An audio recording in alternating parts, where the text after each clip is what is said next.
All right, what is going on, everyone? Welcome back to Hit the Books, Season 5, Episode 7. Already in Week 7 in the NFL. Me and Ace this week on the pod. No Mackie, no Jesse. We're going to get into a good NFL slate, but we'll start things off with how we're doing this week. A good week in sports. A lot going on with the NHL, MLB Playoffs with the championship series going on, football. How are we feeling?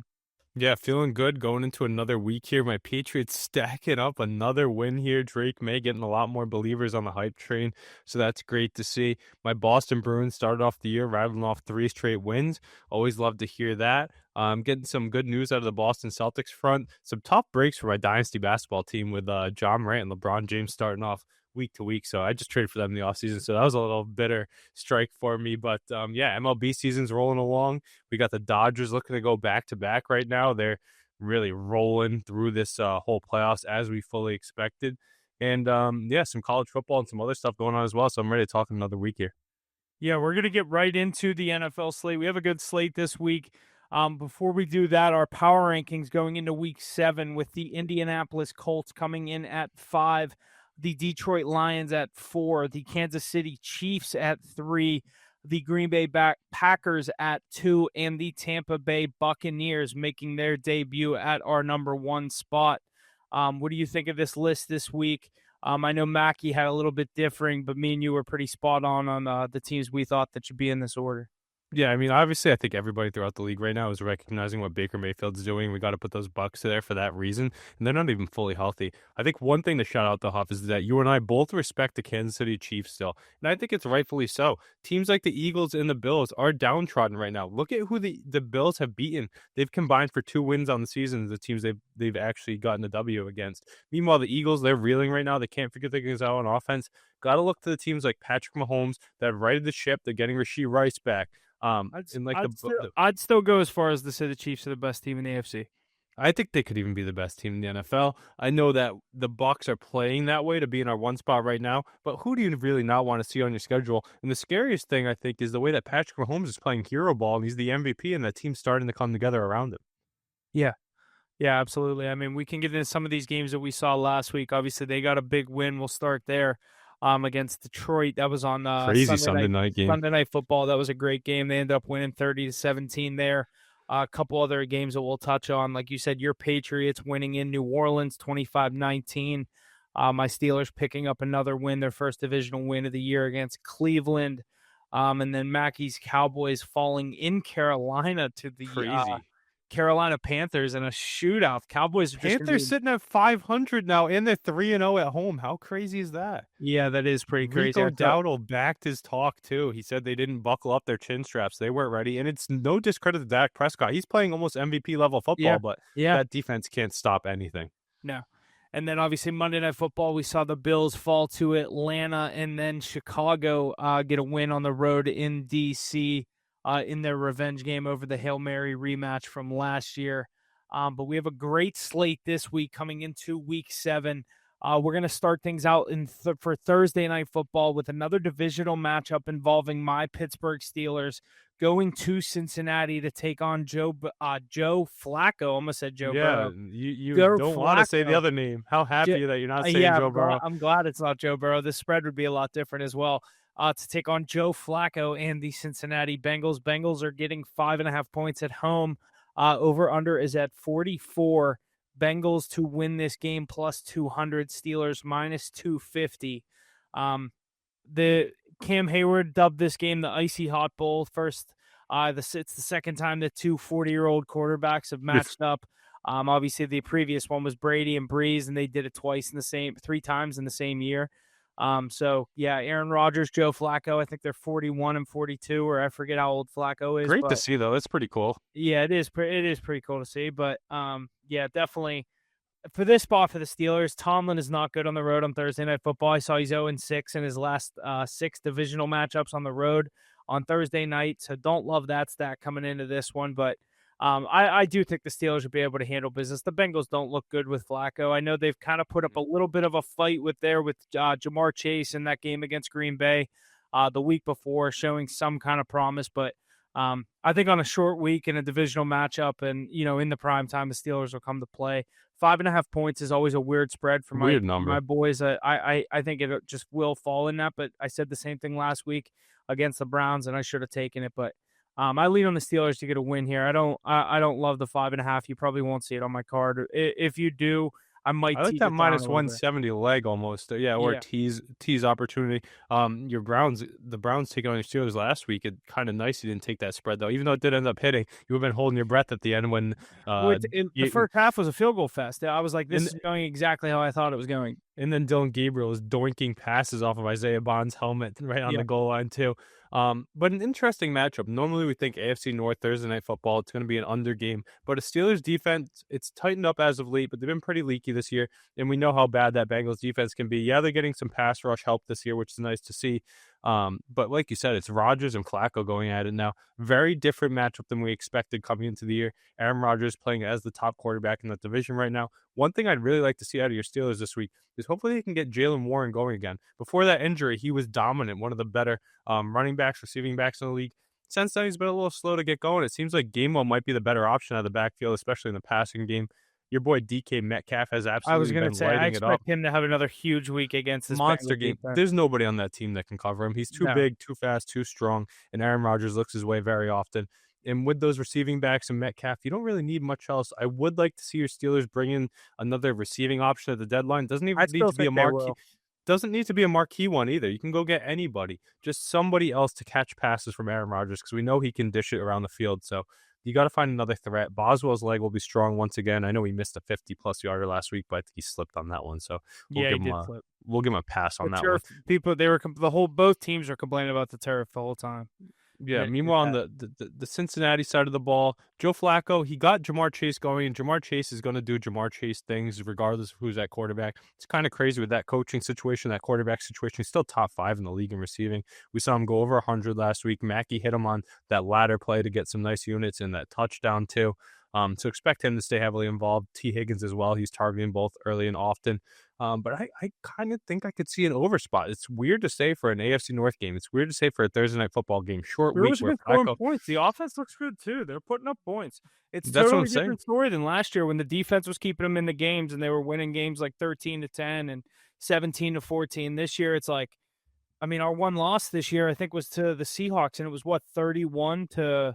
It got a little crazy when Walker scored that last minute touchdown, but I think we Yeah, funny, both it was teams week were 2 over to 4 Seattle. I think touchdowns. it was 32 or 31. Or is it 31-17? So I guess that wasn't a great. Yeah, well, with that late touchdown too, that Yeah, your return it it was costed you. 24-17. It was a one possession game. Yeah, He but stayed that with like a minute left. in that weird kickoff play that Caleb Oh, don't Johnson even had as well. remind me of that. Yeah, that Yeah. cost the game. Hey, it's Thursday night football. We could see something weird like that happen on either team, maybe a return or a defensive big play. But I think both guys are going to put up some decent stats here. I look for Jamar Chase and DK Metcalf both to have massive games. Farm up in fantasy, maybe you take the two of them in a nice parlay for half a unit. You get those 2 star receivers to find the end zone. But I think we're going to see some more fireworks than we expect between these two teams, which hasn't been likely. But your Tomlin Thursday night stat and the Bengals second place in that division, looking to kind of keep pace, I guess, until Joe Burrow's eventually Steelers can back. take a stranglehold on the division if they get this win. Yeah, that'll be interesting to see. I know that people counting out the Ravens. They do have that light schedule. I'm not counting out the Ravens. I went through the Yeah. Ravens schedule the other day. I still think they finished with 9 wins. Yeah, they played a slaughterhouse to start the year, and they were all hurt. They get a bye next week, too. So even if they lose, or no, they're on the bye this week, I should This say. week. Yeah, so once they get through this bye, hopefully they get all their pieces back. So it makes it a little bit more interesting in that division because so They far have it's like been a Chicago, cakewalk. then Miami, then the Jets or someone like Yeah, they have and like a I think stretch like that. they had the Browns again. I think they still play you guys twice. Yeah, They we still still play the play them twice. Bengals twice. So They do there's a still have lot. some tough matchups. They still play the NFC North like we do, but they already like Steelers still have to play Detroit. The Steelers and Ravens both got tough schedules this year, but Steelers is more backloaded. The Ravens is more kind of split up. Like they have some coming up, but they do have like 3 straight weeks of like they could win all 3 of those, and I wouldn't be surprised. Yeah, if they can get healthy, they can make They it got to get Lamar interesting. back. But a division that's normally so feisty, it's kind of boring so far this year. I mean, it's nice for you guys out in Steelerland having that nice hold on division with the lead you're at 5-1, but 5-1 team against a Joe Flacco led Bengals 4-1, offense. 4-1. 4-1. I'm surprised it's only a 5.5 point spread, but this will be a pretty good game on Thursday Night Football between these two. Yeah. Then we move to Sunday where we have our another London game. I feel like just every week is an international game at this point. The Rams and Jaguars facing off at Wembley Stadium in London. Like I said, Jaguars getting 3 points over under 44.5. Jags plus 130. Rams minus 155 across the pond in London.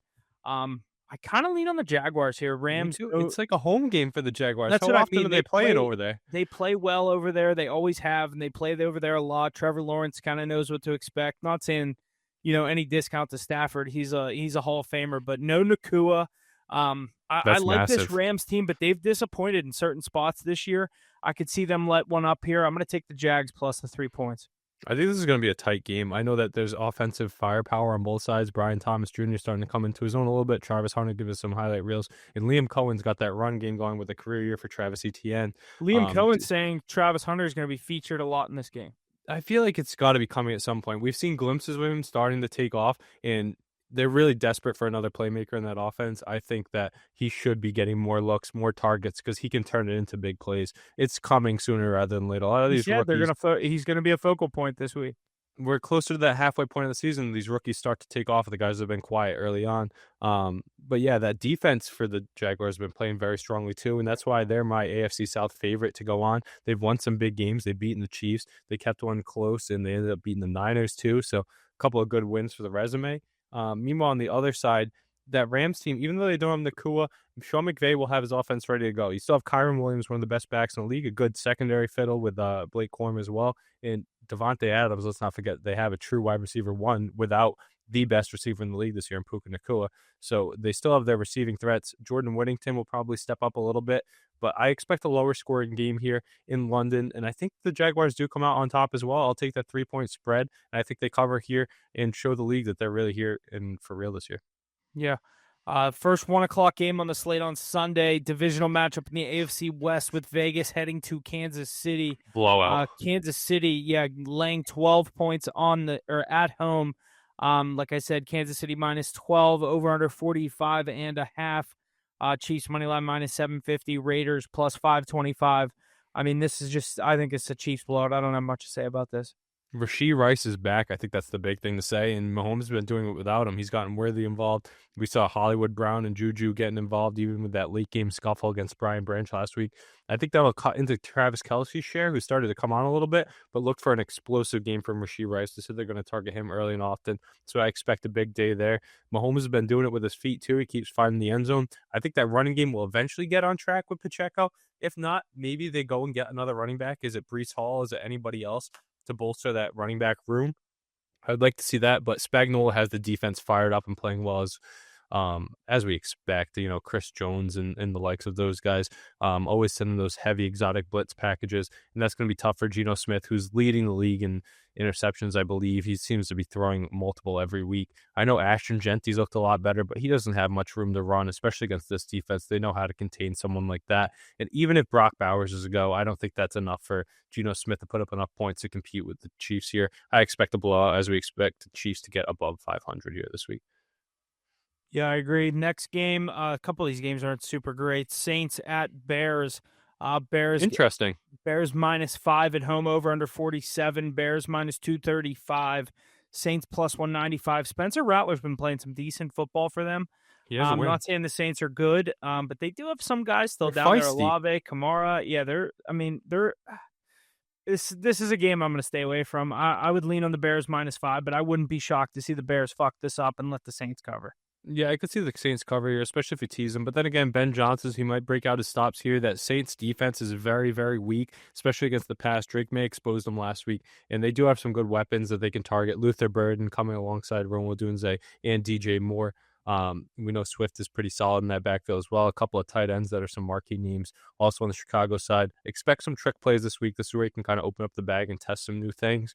But like you said, the Saints, they've been playing teams feisty. They played a close one against the Patriots last week, a close one against the Bills the week before. They grabbed a win here, somewhere in that mix against the Giants, who have turned into a solid team with Jackson Dart at the helm.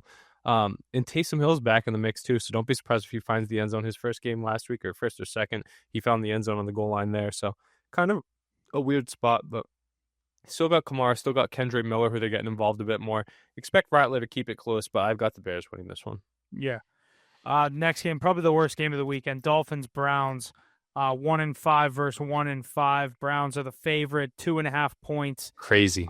Over under 40. Browns money line -140. Dolphins +118. Could we see Shadur in this game? I don't think so. I think we could see a Dylan Gabriel win here. This would be his first win as a pro, I believe, right? And the other thing is too, if Dolphins do end up losing this game, is this the last one for Mike McDaniel?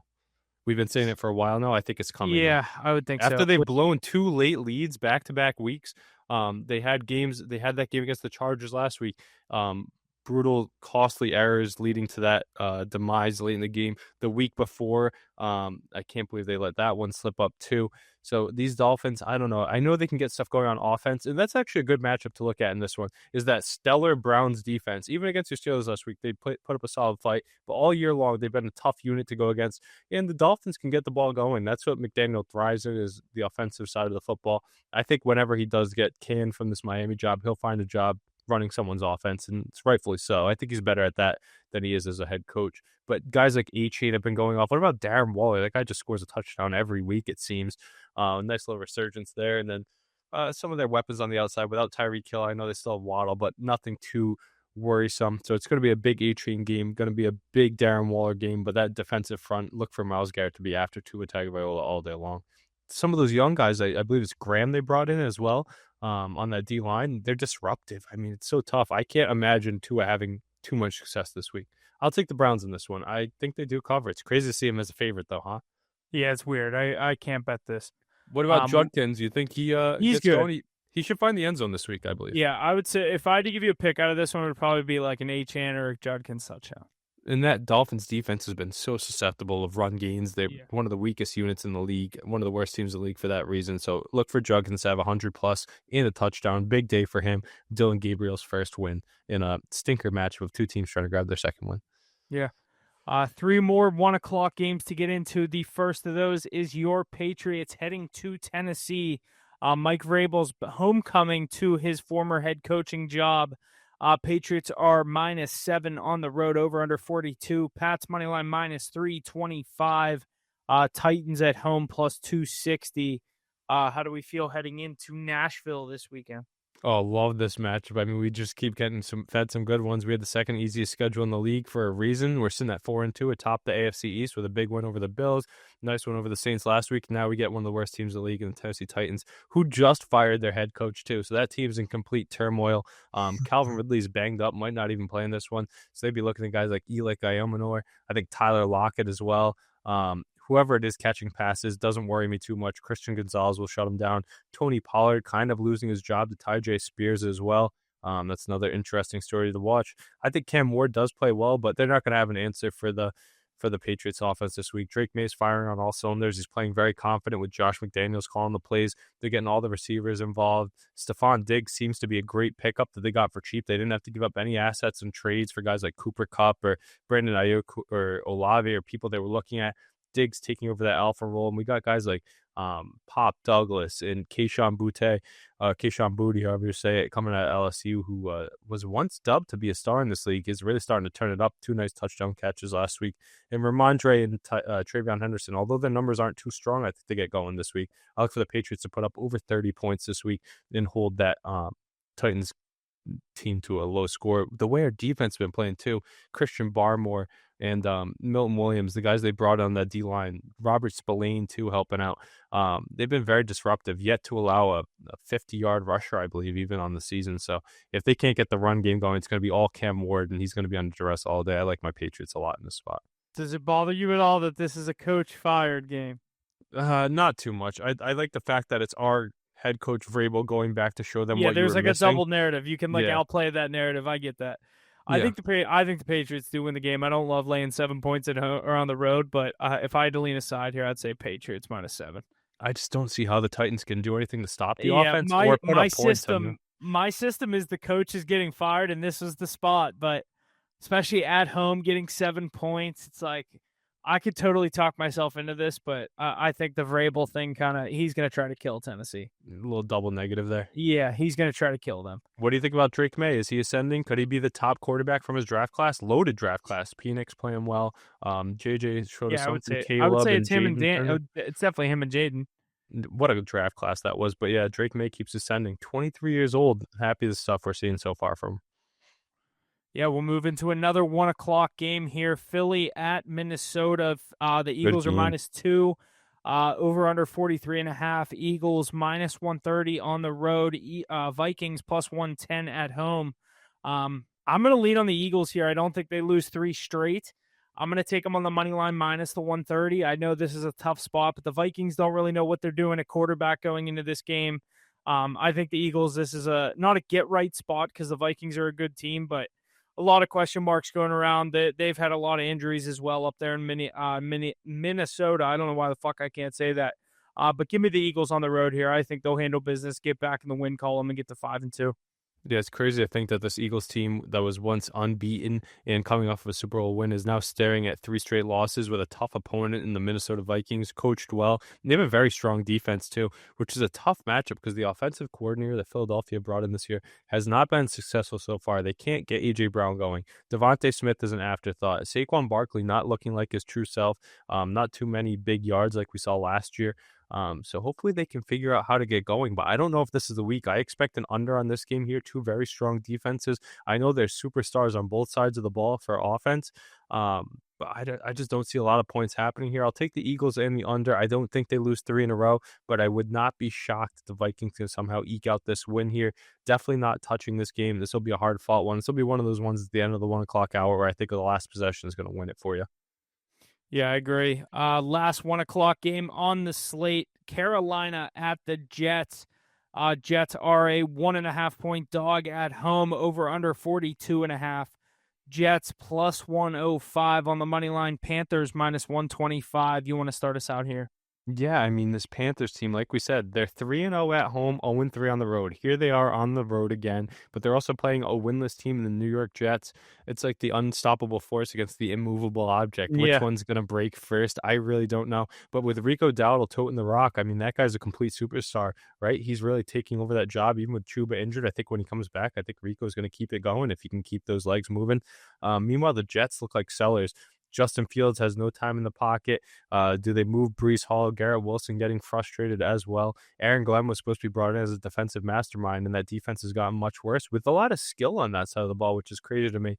But if there was ever a time for Justin Fields to kind of get right and get some offense moving after his sub 100-yard performance last week, where his net passing yards after all the sacks was negative, I think it could be against the Panthers-led defense. On the road, they've been very bad. They've been giving up a ton of points left and right, but they might be able to score enough against that Jets defense to get it done. I'm going to take the Panthers here. I think the Jets do stay winless. Not my favorite take of the week, but I think that Bryce Young with Torrey McMillan, who looks like an absolute star at receiver, along with Rico Dowdle, will be just enough to get the job done against this weak Jets team. I agree. I think this will be another Panthers win here. I'm not big on this Jets team. 4-3 Panthers? Yeah. Were we right about Bryce Young? Maybe we were, because I jumped off them a few weeks ago after I think they got killed by, I can't remember who it was, or early on in the season, Patriots? week 1 or 2, maybe it was, but yeah, I'm not going to take the Jets here. Give me the Panthers on the road on the money line -125. What about McMillan, though, and Dowdle? Which one's more surprising? Probably Dowdle, right? Dowdle. Because McMillan was supposed to be that guy. Chuba's good. They now may have one of the best running back duos in the league. Yeah, it's nice to see, especially Dowdle coming out of Dallas was kind of written off. Definitely take like Gibbs, role. Montgomery, but like they're in that conversation with like top 5 running back duos now. Yeah, I think they're approaching it sooner rather than later, especially if we keep seeing performances like this from Rico Oh my Dallas. God. Yeah, if Dowdle does that again this week against this bad Jets defense, you'll definitely be hearing that. But what do you have? 2 straight games with 200+ yards and a touchdown to boot in each. Yeah, crazy to see. Yeah, 4:00. We move to 4:05 games to 4:25. And then obviously Sunday night football. So we're going to start in Denver with the Giants going to the Broncos. Over under for this game is at 40. Broncos are laying 7 points. And the Broncos money line -325. Giants +260 on the road. I'm going to lean on the Broncos here minus the 7 points. tough spot, but I think the better defense at home in a tough environment gets it done. J.K. Dobbins has been very good for this Broncos offense. Bo Nix looks like he's starting to find that swagger. I know they didn't have a good week in London last week. That's tough for any team that across the pond bullshit. But I'm gonna go with Denver here. I know it's a lot of points to lay at home, but I like Denver here. I don't think they get the. I love Scatterbo and Dart, but I don't think they're in this game at 7 points. I'm gonna take the Broncos. Wow, that's crazy to say after the Giants coming off of a massive win last week in the primetime over the Philadelphia Eagles. Jackson Dart breathing life back into that offense and saving Brian Dable's job for the time being. Scatterbo looking like a true running back one as well. That duo has got Giants fans excited. Wan'Dale Robinson's a nice threat on the outside too, and Theo Johnson's doing his job at the tight end position. Meanwhile, that defense is going to be giving Bo Nix troubles. He hasn't looked like himself this year. I kind of expected a downturn from the Denver Broncos, but I didn't expect it to be this much. Barely squeaking by against the Jets. They should have lost that game, but maybe we should have known that with the last few appearances between the Jets and Broncos, looking at those crazy low scorigami type games. I think it was 13-11 last week. That's crazy to see. But that offense for the Broncos, he's going to be under pressure all day. Look at the pass rushers they have. Abdul Carter, Thibodeau, Dexter Lawrence, Brian Burns against Bo Nix. I don't know. I think 7 points is too much here. Dart, with the way that he runs the ball and he's able to get the passing game going, too explosive. I like the Giants on the money line this week. I think we see an upset up there in Denver. Tough place to play, though. Very tough place to play, but I can see them do enough and Bo Nix not be able to put up enough points this week. Interesting. I think that's going to be a better game than we think. That's going to be a tight one throughout. Yeah. Our next 4:05 game, Indianapolis 5-1, the 1 seed in the AFC, going to the LA Chargers or Great the game. 4-2 Chargers. 5-1 Colts, 4-2 Chargers. Chargers are the favorite here, -1.5, over under 48.5. Chargers -130 on the money line. Colts +110. What do you think here? Oh, I think this is such a tough spot. I keep leaning back and forth on both sides. Daniel That's Jones exactly has how him. I feel. Daniel Jones has them looking like the best team in the league, but I think you're probably in the same thought process as me. Can we fully believe this? I know that they've won I five. believe it. I told you what I thought about the Colts could be in that spot at the end of the year, in that picture with the wild card, like in the hunt, in that picture, / make the playoffs. But this is a tough spot because the Chargers, we don't know what their running game is going to look like. Vidal did what he I don't did look last good. week. He looked good. Is he going to be able to replicate that against a pretty good Colts run defense? I don't know. Jonathan Taylor's been very good this year. Tyler Warren looks Tyler like Warren's unstoppable. Tyler Warren looks like the best tight end in the NFL. I'll say that right now. He's in the end zone every week. And he's getting 8 catches. Like he's just consistent. He's been amazing in fantasy. He's been an absolute hell of a pickup. I drafted Bowers and him. Bowers has been an absolute bust, but Tyler Warren's made up for that. I might take a Tyler Warren touchdown here. Daniel Jones, I think he gets in on the ground. I think this will be a high-scoring game, over 48.5 as well. Yeah, the Daniel Jones one, that's a tough one, but he does find the end zone more often than not. And Jonathan Taylor looks like one of the best running backs in the league. It's nice to see him healthy. And they have a plethora of receivers for Jones to throw to as well, whether it be Pittman or Doolin or whoever it is. Pierce. I don't know if you saw last week, I think they had Ashton Doolin rushing the passer off the edge. They put him in as a cornerback blitz. He was getting through with that speed. So an interesting development down there in Indianapolis using some speedsters to get through. Maybe we see other people start trying that too. To dial up the pressure off the outside. Too quick for those linemen to get over. But that defense for the Chargers has played very well too, especially in the red zone. So that's what makes me weary about any touchdown scores for the Colts. Even though it looks like it should be an over game on paper, I think it's going to be closer to the vest. Two very strong teams so far in the season with a very pivotal game, especially these two looking to either win their division or be in the wild card race. They could be in the same predicament come the end of the year. And Justin Herbert, he's just getting the job going. I mean, Quentin Johnston's had a great year. Keenan Allen's had a nice resurgence coming back home. And Ladd McConkey's really starting to get going too. Like you said, the running back room is a question mark for those Chargers, which is worrisome for me. But with Harbaugh and Roman running the show, I think they're able to get the win this week. I like the Chargers here. They do have the better quarterback. I know Daniel Jones is like a big comeback favorite for everybody, but I think Justin Herbert is still that guy, especially when fully healthy. But I do think they explore the trade realm before that deadline, early November. Maybe it's for another pass rusher with Khalil Mack out. Maybe it's for a running back. Obviously, we see all the injuries there. I don't know when Hampton does come back, but if Vidal is able to give them enough juice here this week, maybe they ride him out too. So we'll see. This will be an interesting one. Going to be tight throughout, but I like the Chargers here to get to 5-2 and hand the Colts a hard-fought loss in a tight game. Yeah, I think it'll be a good game. I lean on Indy, but that's a tough spot. I agree. NFC East matchup coming here at 4:30 with the Commanders going to Jerry's World to take on Mackey's Cowboys, and the Cowboys are dogs at home, getting 2 points over under 55. Cowboys money line plus 110. Commanders minus 130. Who do you like in this NFC East matchup?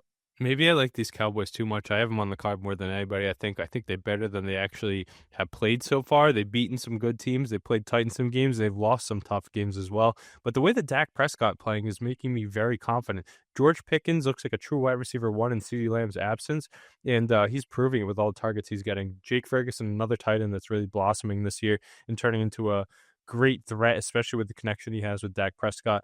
Javonte Williams is running well too. We don't really see much of Jaden Blue, but besides those three, with Dak Prescott, there isn't really another option. Meanwhile, on the other side, the Commanders have had their woes. I know that Daniels has been hurt and a little bit of a sophomore slump, but Bill Krosky Merritt has helped ease that pain. He's jumped into that running back one role with Eckler hurt. He's looked very good. McLaurin hasn't even played that well, and he's been hurt the last few weeks. Debo a little banged up heading into last week. I think he'll be healthy. We saw guys like Luke McCaffrey get in and Zach Ertz. So he still has weapons, but I don't think that this team's strong enough to contain Dak Prescott. I know that defense has been playing well. And Cliff Kingsbury has the offensive mind to be able to get stuff going, especially against a weak Cowboys defense. I like an over here. I like a lot of points, but I like the Cowboys as home dogs to get the job done and get back in the win column. I agree. I lean on the Cowboys here. I'm not big on this Commanders team. I think Cowboys being home, divisional matchup. I also think it'll be higher scoring. Cowboys are just playing in shootouts. I'll be on the Cowboys. I also lean on that over. 55 is a You very think high Pickens number. gets in again? Yeah, probably him, Ferguson, maybe even Javonte Williams. I've been The big on three of him them. this year. Yeah, the So three of them just do yeah, everything. they're very good. So Who has more of a um, sophomore slump this year, do you think? Jaden Daniels or Bo Nix? I know that they've both been battling through injuries and tough spots and whatnot, I'd but say Jaden Daniels has been more injury related. Bo Nix has just been he was bad. struggling to start, but he's looked good the past couple weeks. Mm. I mean, Broncos are 4-2. Yeah, 13-11 win over the Jets, Yeah, and they had that nice comeback against the Eagles to get that win a couple weeks yeah, ago, like which is that's a huge win. yeah, on the road in Philadelphia.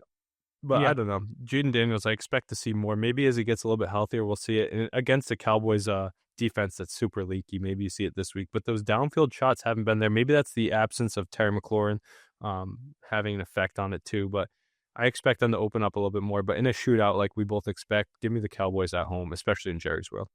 yeah.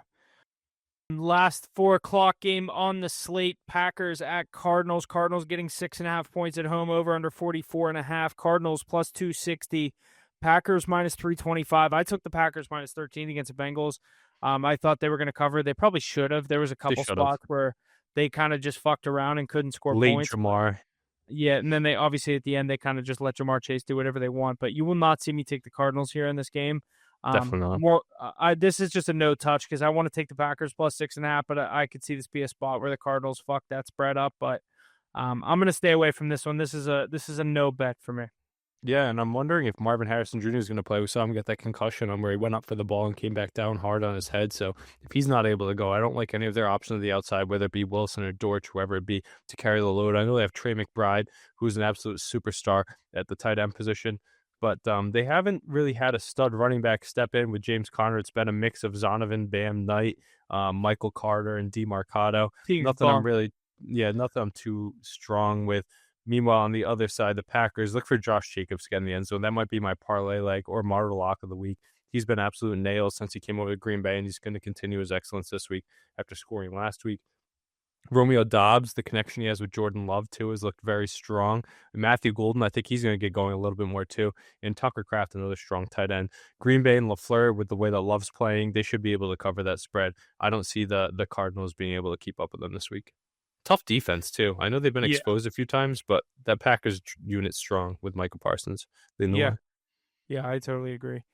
And then our Sunday night matchup, Atlanta at San Francisco. The 49ers are the favorite here, -2. Over under 47. Niners -135 on the money line. Falcons +110. We've had so many +110 on the money lines of this slate, but Sunday night football, you're a 49ers guy. Do you think the Falcons can, pick up some momentum? They're now 3-2.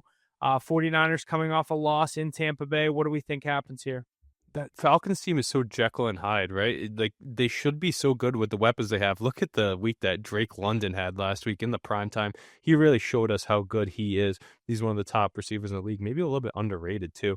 He was uncoverable against the Buffalo Bills, but coming back to back primetime spots is a tough thing to do, in my opinion. Kind of crazy that they're in this spot again. But Bijan Robinson is the best running back in the league. We talk about a lot of guys that are very good, like Jonathan Taylor, but I think that Bijan is the best. He proved that with I his think those longest. I think those are the two this year that are the best. Yeah, and that's his longest run of his career, that 80-yard touchdown he had the other day. He gets it done through the air and on the ground. He truly does everything for them. Kind of shifting to that pistol look has helped him out a ton.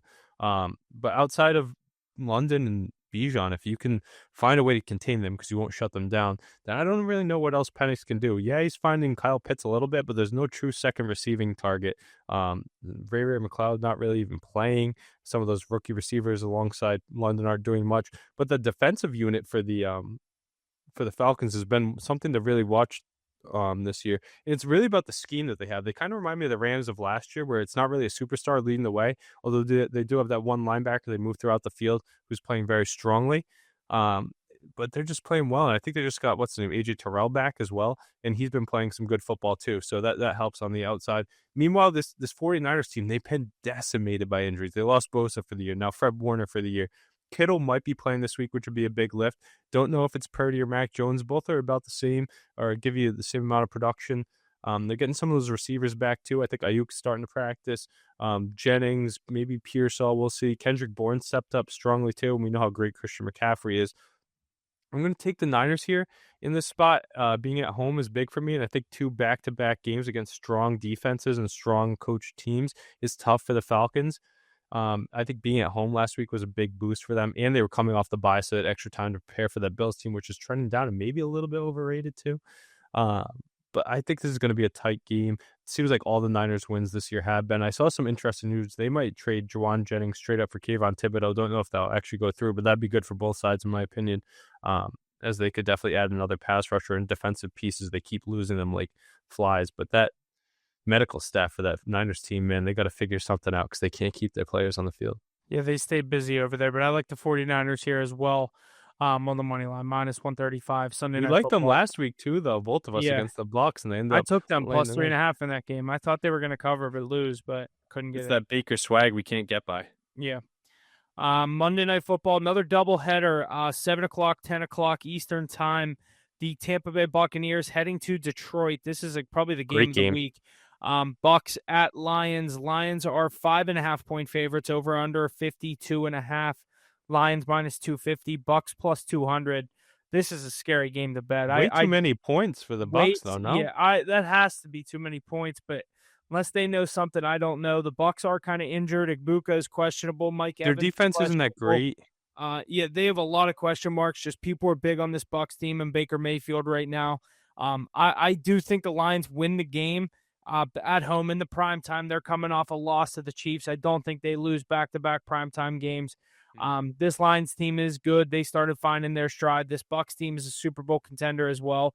I'm going to lean on the Lions to get a win. 5.5 points seems like a lot, though. And I think teasing the Bucks is a great opportunity. But I don't love 5.5 as a weird number on any game. But that's why I didn't like it on my Steeler game. But I could definitely see why you're going to take the Bucks plus 5.5. Yeah, and kind of want to look into that money line a little bit too. Sitting at 5-1, the way Baker Mayfield's playing, he's just willing his team to victories week in and week out. And even though Ibuka, Godwin, Evans, and Irving are all dinged up, he's getting it done with whoever he's throwing the ball to. Maybe they get McMillan back. They have Sterling Shepard. Rashad White stepped into a good role too. Tez Johnson doing backflips, the speedy receiver they drafted. And Baker's just spreading the rock and doing it well. I'm worried about the defensive side of the ball, though. I think Amon-Ra St. Brown goes absolutely nuclear. He's been doing it all year long. The favorite target of Jared Goff for a reason. He gets everything done, catches everything except for that fourth down play against the Chiefs last week, which is pretty pivotal. But outside of that, they've been getting Laporta going too. I think we talked about this last week. That's nice to see for the Lions brass. And then we know how great Montgomery and Gibbs can be. It was pretty cool when Montgomery threw Goff that touchdown to open the game. The illegal shift obviously negated it. But those two running backs, Sonic and Knuckles, look for them both to find the end zone. I think there's a lot of points to this one, don't you? I would say so. 52.5. Two good offenses. The Bucks, like you said, the defenses aren't anything special for either of these teams as well. And Baker just matches your score. You go up, you think the game's over. He's like, oh no, we're right back in it, whether it be with a gutsy long run on third or fourth down or whether it be a big throw. He's going to keep it in realm. And it's going to be tight throughout. I like the over here in this one. I might sprinkle on that Buccaneers money line, but look for Baker to stay strong and look for the Lions offense to continue to roll. They got Jamison Williams moving last week too. Maybe see a crazy Tesla touchdown again. He's had a few already this year, but this is going to be a fun one to watch, an offensive shootout between two good teams. Yeah, I agree. Last game on the slate, Texans at Seahawks, 10 p.m. Eastern Time, Monday Night Football. Texans +3 on the road, over under 41. Seahawks -175. Texans +145. What do you think here for our last game on the Week 7 slate? I think it's weird that I've seen a lot of people on the Texans here this week. I know that they have high expectations for them. Their defense is very strong, and that's one of the big characteristics. But they're going on the road to play against the 12th man, 10 p.m. Eastern time. So it's 7 p.m. Pacific, late game for us. So we'll be up to like 1, 2 a.m. watching that one. But you can't write off what Sam Darnold's doing this year. Everybody kind of trashed the Seahawks for giving him that contract that he rightfully earned after his year in Minnesota last year, after his bounce back and career resurgence. And he's got the best receiver in the league in JSN. He's absolutely dominating all the receiving stats, uncoverable, long plays, short plays, catch and runs, whatever it may be. They have other weapons like Kupp and Torrey Horton, the rookie, and then their running back game. We know that's strong too with Walker and Charbonnet. So I expect the Seahawks to win this game. I don't think that I've seen enough from CJ Stroud so far. Their run game doesn't shock me with Chubb and Woody Marks there. I don't like Schultz that much at tight end. Nico Collins is great, but besides him, there's no true threat on that offense.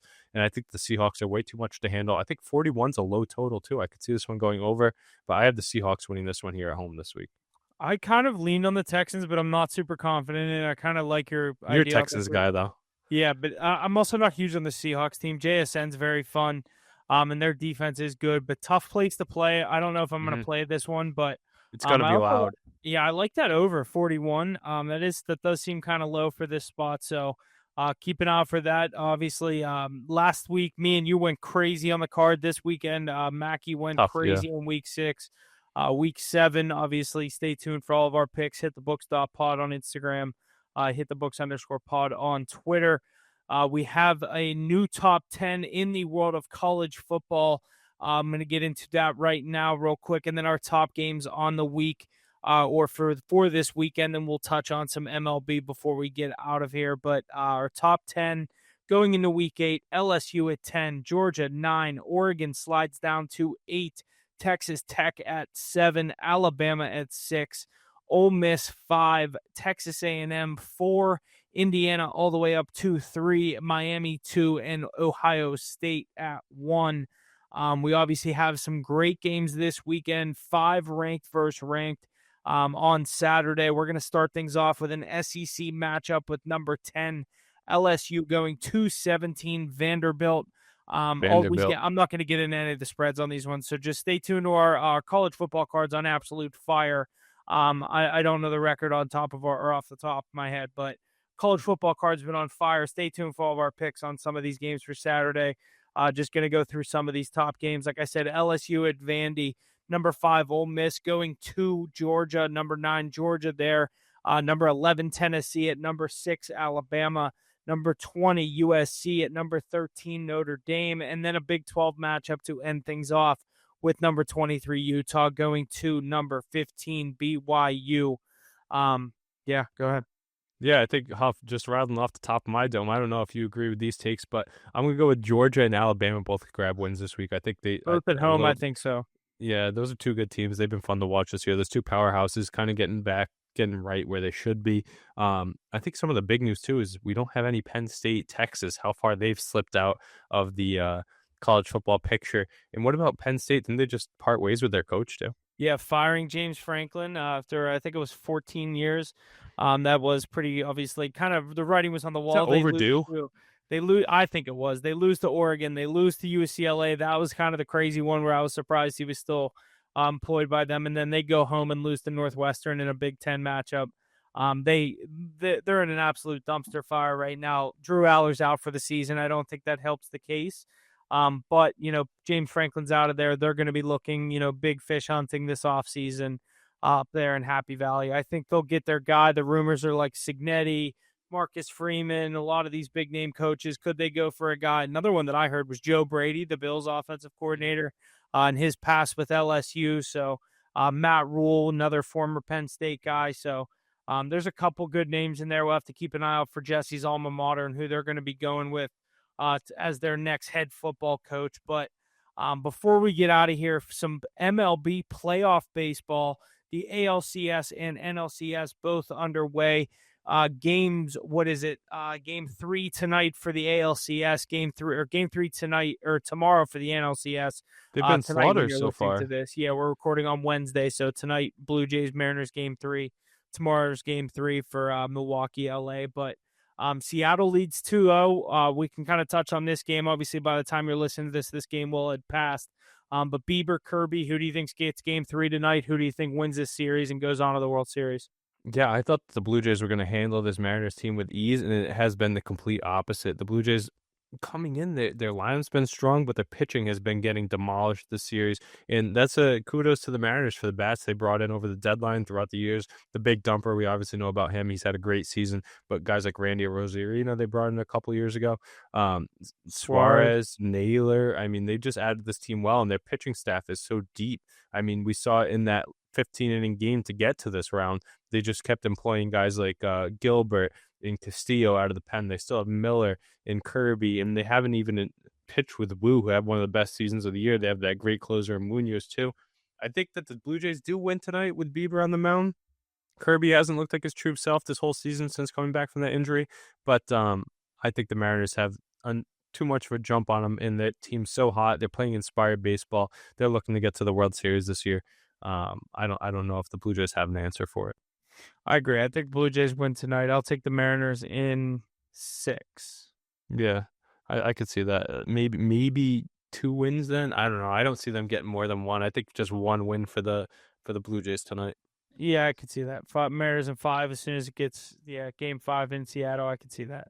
Yeah, it flips over. And That then place is going to be the rocking. other one, NLCS, game 3 tomorrow back in LA.